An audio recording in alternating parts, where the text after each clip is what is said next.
Today we're going to see how to make this Figma hover animation cards. Let's begin. First, we're going to make the default state for the card, then we're going to make the hover state. And after that, in the end, we're going to prototype these two states to make the ultimate hover animation. So to make the default state, I've gathered the text for it over here. We're going to press Shift A to auto layout them. To make the outer card, we're going to press Shift A again. I'm going to choose a fill color so it's easier to read. Just going to change the text from black to white. Okay, so we're going to increase the height. We're going to increase the width. I'm going to change the padding to 32, round the corners to 16. Just increase the height a bit.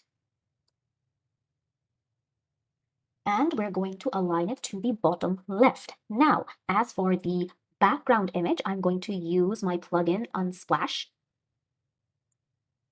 Container, search, choose the free license, and from here I'm going to choose my background image.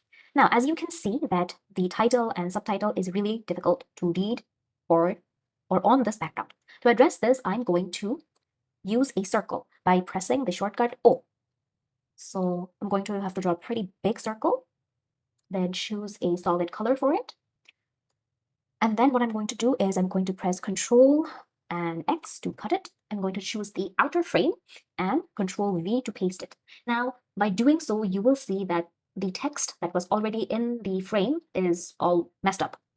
So to prevent this, I'm going to select the circle and come over here and choose the absolute positioning.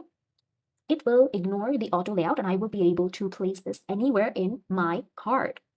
Now, another little tip is that we're going to choose the main frame, select the clip content, and it will clip the circle to the shape of the or the frame of the the card. I'm just going to move this to the top, and voila, we can see the images now. Now, while the ellipse is selected, we're going to come over to the effects, going to choose layer blur and 200. Now, I'm just going to lower the ellipse by pressing the down arrow on my keyboard. I'm just going to decrease the blur to 150. And there you go. We have our default card ready. Now, to make the hover card, I'm not going to make it from scratch. I'm just going to copy this and remove the image from the fill. Okay, so I'm going to change the fill color to a solid color. And as you can see, we have a circle here, which we do not need. So I'm going to delete it. And I'm going to align it to the top left corner. Okay, done. So we just have this little element over here, which I already made before. I'm going to drag it and place it in my auto layout frame.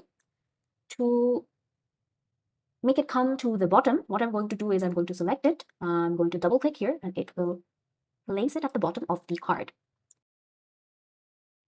So the hard part is over. Now comes the fun part. We're going to select both of these, come over to the components panel and select create component set.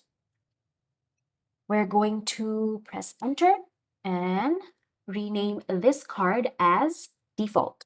Default. We're going to choose the second card as hover. Okay, done, easy. Then we're going to choose the first card, come over to the prototype tab. Now, this is where all the fun and magic happens. So we're going to link this card to the second card.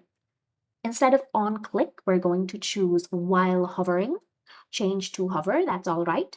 And the animation should be smart animate, and the curve should be ease in. The time, we're going to keep it as it is.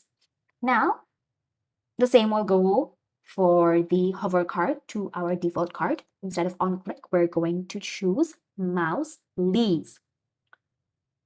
Change to default. Smart animate, instead of ease in, we're going to choose ease out. Okay, so the moment of truth. We're going to choose the default frame. We're going to press Alt, take it outside, and we have to, remember this, we have to put this in a frame. Press F, draw a frame around it. Okay, select it, and then press the present, hover over it, and yes, ta-da, we got our animation. Take it away, come back. Hey, so if you found this useful, please do like and subscribe, and I'll see you in my next video. Bye.